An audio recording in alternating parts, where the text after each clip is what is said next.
Ici, les médias. Radio. Parce que la radio, c'est pas la poubelle. Hein. Vraiment, c'est pas un endroit où chacun va venir et croit avoir le droit de dire n'importe quoi.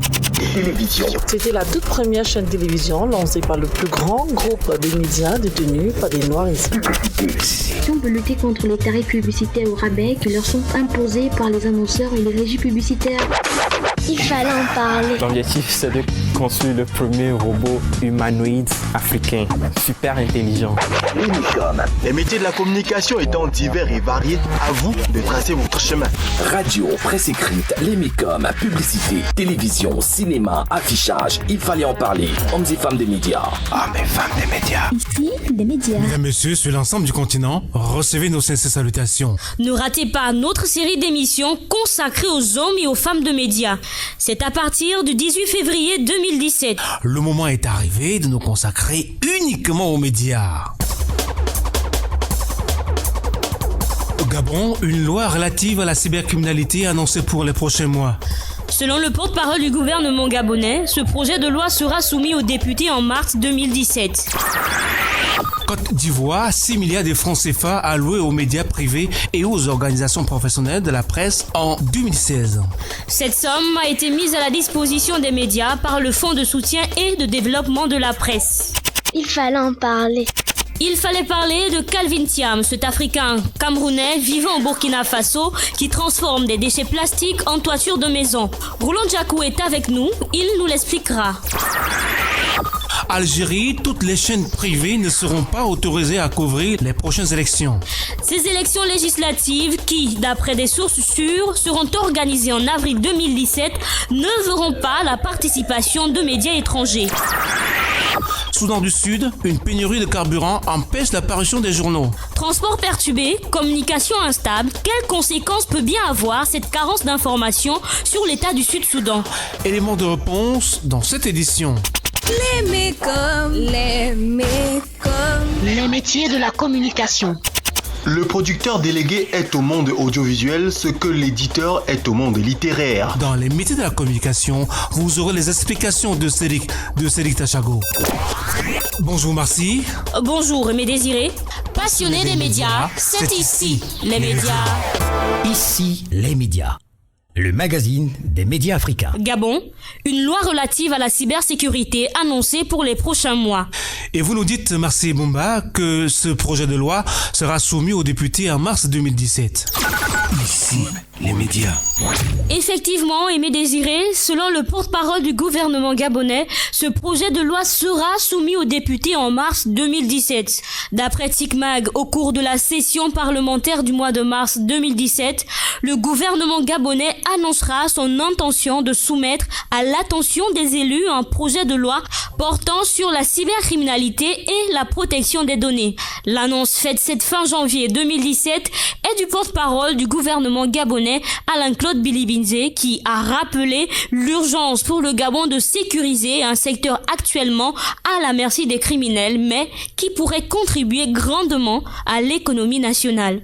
En matière de législation, les attentes des acteurs qui s'investissent pour le développement de l'économie numérique au Gabon sont nombreuses et concernent tant la cybersécurité que la protection des données ou la question de la couverture du territoire par les réseaux numériques, explique le ministre qui justifie ainsi la venue prochaine de cette loi qui va réguler le secteur gabonais du numérique. Pour sortir, il faut rappeler que d'après le nouveau code de communication au Gabon, désormais tel que le prévoit l'article 180 du texte, les hébergeurs de sites internet peuvent être poursuivis pour des délits de presse. Ici, les médias. Olivier est avec nous. Olivier, bonjour. Bonjour Aimé Désiré. Les internautes heureux dans le viseur des autorités gabonaises, était-il temps de combler ce vide juridique, Olivier ? Évidemment qu'une loi en matière de cybercriminalité est plus qu'essentielle de nos jours pour réguler l'activité sur Internet. Même si l'application des lois reste encore locale et applicable que dans les territoires où la loi a été promulguée. Et en la matière, il était grand temps que le Gabon se dote d'une pareille loi. Les tristes événements étant survenus pendant la période électorale et post-électorale, les démontrant à souhait. Oui. Car d'après les autorités de Libreville, des cybercriminels venus des pays voisins s'étaient infiltrés dans la population des internautes avec pour but de déstabiliser les populations en publiant les résultats pas avérés selon les autorités dans le but de s'aimer le chaos. Une telle loi, comme c'est le cas au Cameroun, peut aussi inciter les populations à l'utilisation responsable des réseaux sociaux, car comme on peut le constater, la campagne porte ses fruits et on voit de moins en moins d'images et vidéos menaçant la stabilité du pays circuler sur Internet. Bien évidemment, une telle loi présente des limites car il restera impossible de poursuivre un internaute qui opère de l'extérieur du pays. En revanche, la vertu d'une telle loi est la limitation des partages d'informations fausses et des vidéos qui pourraient déstabiliser l'État. Et ici, en l'occurrence, le Gabon. D'accord. Olivier, on l'a vu au Gabon durant la période électorale et post-électorale même, de nombreux internautes agirent au hors du territoire pour agiter les populations. Nous savons qu'il est difficile pour les gouvernements de traquer ce genre d'acteurs. Alors, est-ce que les réseaux sociaux, notamment Facebook, peuvent livrer des données de certains internautes dans le but de les poursuivre, Olivier ? Alors là, faut surtout pas compter là-dessus, car Facebook, comme d'autres réseaux sociaux, dans leur charte d'utilisation des données des internautes, rassure qu'ils n'utiliseraient ou ne transmettraient pas des données à des tiers sans l'autorisation de l'abonné. Oui. D'ailleurs, nous avons un précédent à la matière. Le cas ne concerne pas certes un géant des réseaux sociaux, mais de la téléphonie. Souvenons-nous, à l'été 2016, le géant Apple défiait le FBI et l'État américain en refusant d'aider à débloquer l'iPhone d'un des auteurs de la tuerie de San Bernardino qui avait fait 14 morts début décembre 2015 en Californie. Effectivement. Selon Tim Cook, patron d'Apple, accéder à une telle demande revenait à créer une porte dérobée que le FBI pourrait utiliser non pas pour des cas précis et spécifiques, mais probablement pour bien d'autres cas. En résistant ainsi au gouvernement américain, Apple faisait aussi une grosse opération marketing dont le but était de montrer à ses utilisateurs d'iPhone la fiabilité de la protection de leurs données. D'accord.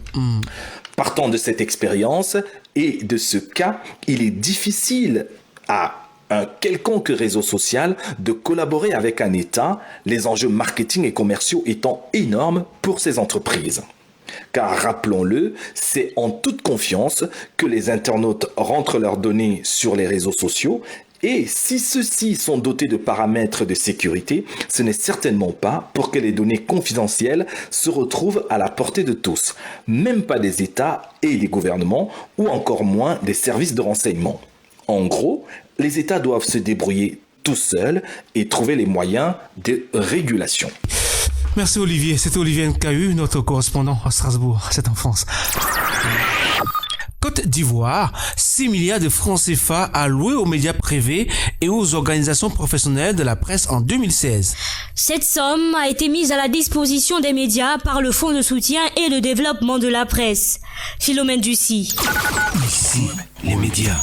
En Côte d'Ivoire, pas moins de 6 milliards de francs CFA ont été alloués aux médias privés et aux organisations professionnelles de la presse. Le chiffre a été annoncé par la directrice exécutive du Fonds de soutien et de développement de la presse, Bernice Nguessan. Cet établissement public ne se charge pas seulement de redistribuer aux médias privés la subvention de l'État ivoirien. Le FSDP finance aussi plusieurs activités en faveur des médias privés et des organisations professionnelles de la presse. Il s'agit notamment de la formation, des études et du conseil, du développement de la presse multimédia ou encore des projets d'intérêt collectif menés par les organisations professionnelles. Le Fonds de soutien et de développement de la presse peut aussi se porter garant des emprunts contractés auprès des banques par les acteurs de la presse ivoirienne. C'est dans ce chapitre qu'a été mis en place un fonds de garantie de la presse destiné à cautionner les prêts bancaires accordés aux entreprises de presse privée. Malgré Malgré le montant de 6 milliards de francs CFA avancé par Benny Singesan, il reste beaucoup à faire, selon le ministre de la Communication, de l'Économie numérique et de la Poste. Venu ce 23 janvier 2016 pour une visite de prise de contact, le ministre Bruno Nabagné-Koné a invité le FSDP à s'impliquer davantage dans la promotion d'une presse professionnelle et économiquement forte. Ici, les médias. Il fallait en parler. Il fallait en parler. Il fallait parler de Calvin Thiam, sud-africain camerounais vivant au Burkina Faso qui transforme des déchets plastiques en toiture de maison.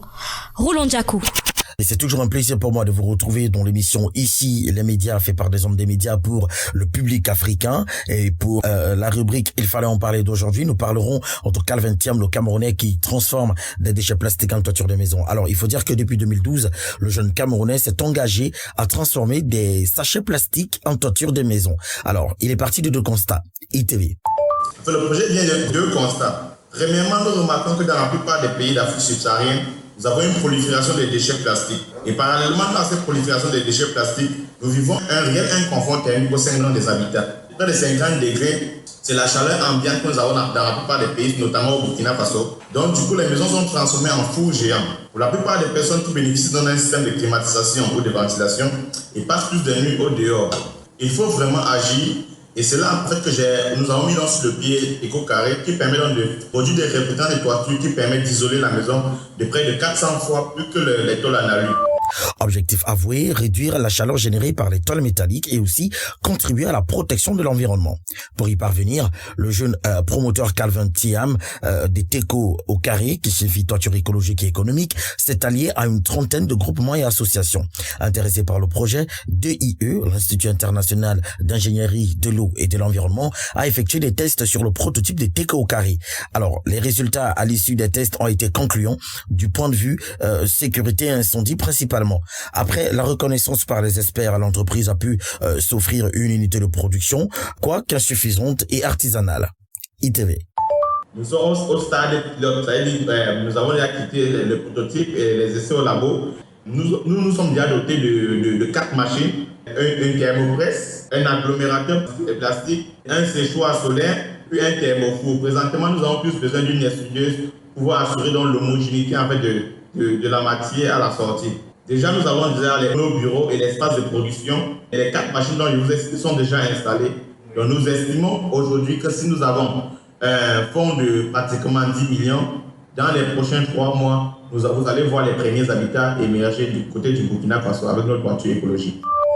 Avec ce projet, le groupe Teco Carré envisage la dissémination des sachets plastiques dans les rues du Burkina Faso. Elle prévoit à cet effet, dans les années à venir, recycler plus de 500 tonnes de déchets plastiques par an.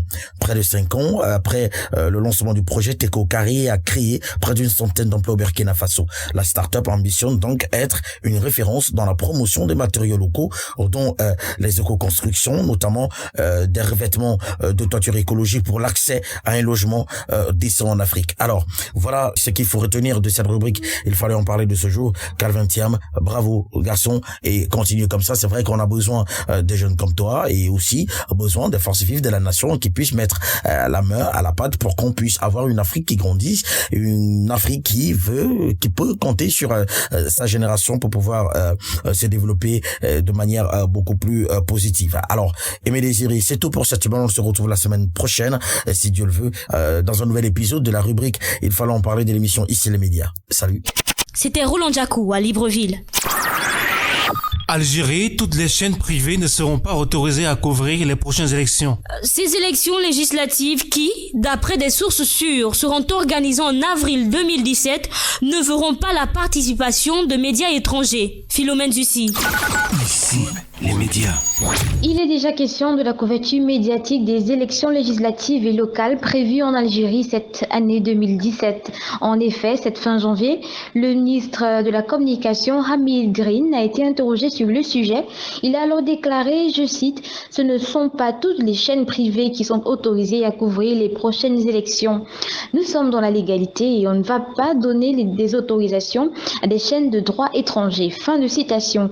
Il s'agit là d'un message à la quarantaine centaine de médias domiciliés à l'étranger et émettant en Algérie sans la moindre autorisation.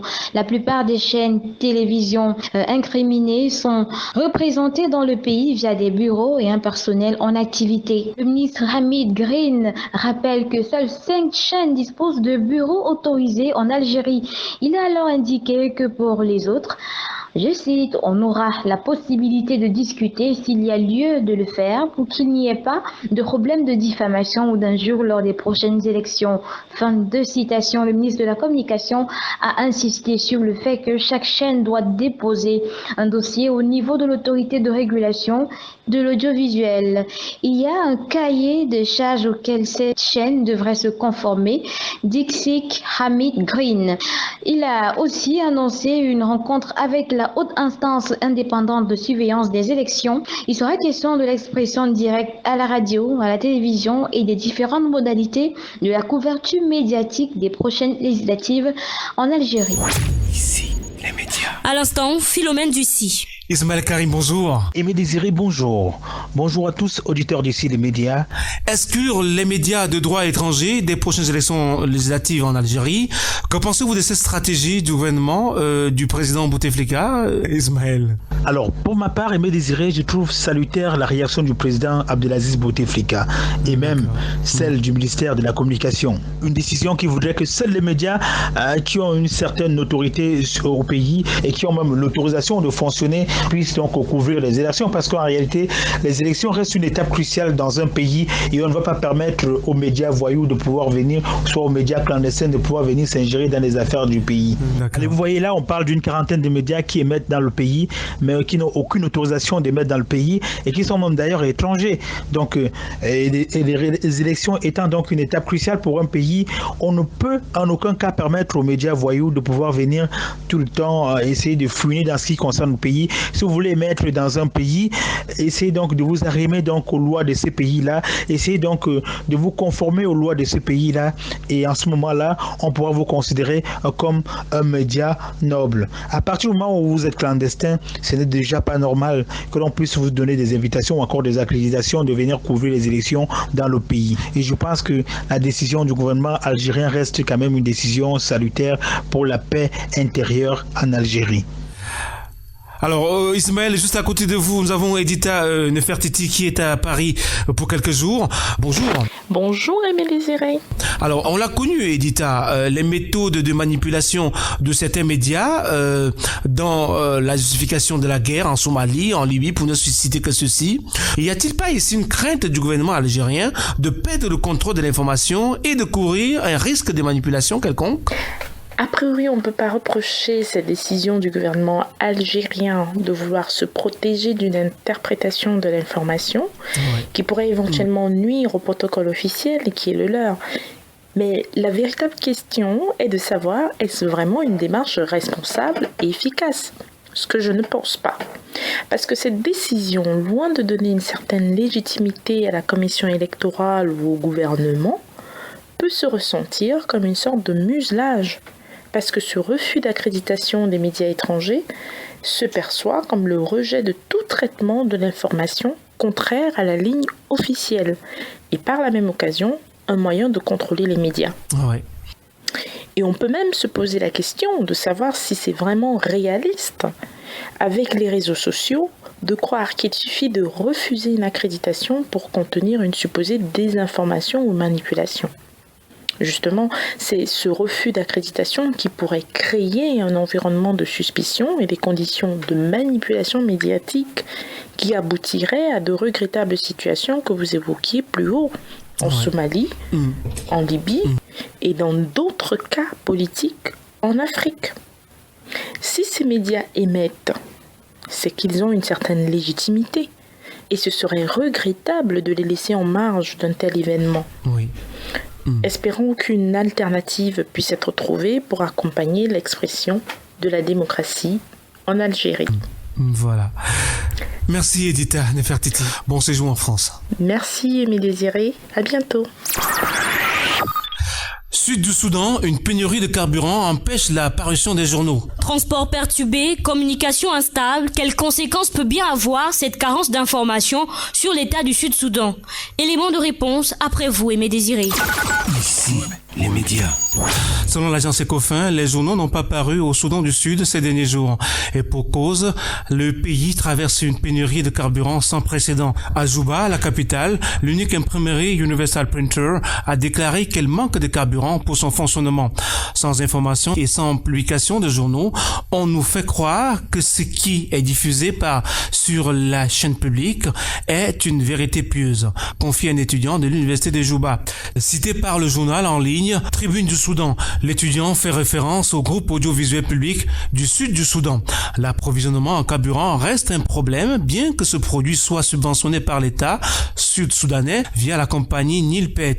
Celle-ci importe et vend à 22 livres le litre de carburant, soit environ 2115 francs CFA, alors que cette quantité devrait coûter au prix réel du marché 9500 francs CFA. Le Sud du Soudan, dont le budget dépend à 90% des recettes pétrolières, traverse une crise de trésorerie à cause de la chute du prix des produits pétroliers. Du coup, il n'est pas facile d'approvisionner le pays de manière satisfaisante, sans compter sur les effets de la crise. Hormis la presse, bien d'autres secteurs pâtissent dans cette situation difficile. Ici, les médias. Il est avec nous, Cédric, bonjour. Alors Cédric, à long terme, quelles conséquences peut bien avoir cette carence d'informations sur l'état du Sud du Soudan, Cédric? Alors on est clairement là dans un effet domino et on constate comment dans un pays, un problème économique peut étendre ses tentacules au point de sevrer la population d'informations. Et on le sait, c'est une denrée qui au quotidien nourrit l'âme et renseigne sur ce qui se passe dans notre environnement de vie. Avec le temps, vous vous en doutez bien, cet état de choses aura des incidences et nous pensons que le système informel de communication qu'est la rumeur fera forcément surface. L'information sera transmise pendant ce temps de bouche à oreille et dans la chaîne de transmission, on peut imaginer qu'elle va se désagréger. On n'aura pas forcément une information authentique, sûre et réelle. Et en plus de la rumeur, l'absence de canaux de diffusion pourra donc entraîner une vaste désinformation dans le pays. Ce qui circule ne reflètera pas forcément la réalité des choses. Des individus sans foi ni loi peuvent organiser des campagnes de désinformation et créer, pourquoi pas, une certaine psychose au sein de la population. Et aussi, ne perdons pas de vue que l'absence de journaux dans les kiosques mettra en péril de nombreux emplois dans le secteur de la presse. Du patron de presse au vendeur à la criée, en passant par les journalistes et les imprimeurs, ils sont en quelque sorte contraints au chômage. Et au finish, les inconditionnels de la presse écrite accorderont difficilement du crédit à l'info diffusée par les médias audiovisuels au pouvoir. Karine le soulignait d'ailleurs avant moi. Donc clairement, la pluralité médiatique en prend un sérieux coup. Merci Cédric, ne partez pas, je vous en prie. Les métiers de la communication. Le producteur délégué est au monde audiovisuel ce que l'éditeur est au monde littéraire. C'est un véritable fouineur. En 2 mots, il doit repérer des talents et fédérer des moyens pour faire un film, une émission télévisée ou un documentaire.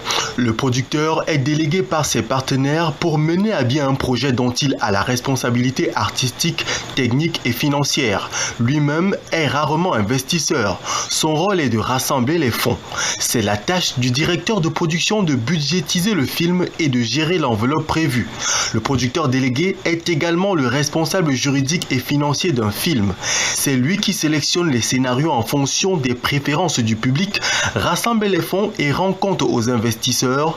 De par son intuition, on peut dire de lui qu'il est un accoucheur de création, car il doit sentir le bon scénario entre mille, anticiper les goûts du public et connaître les grilles de programmation des chaînes.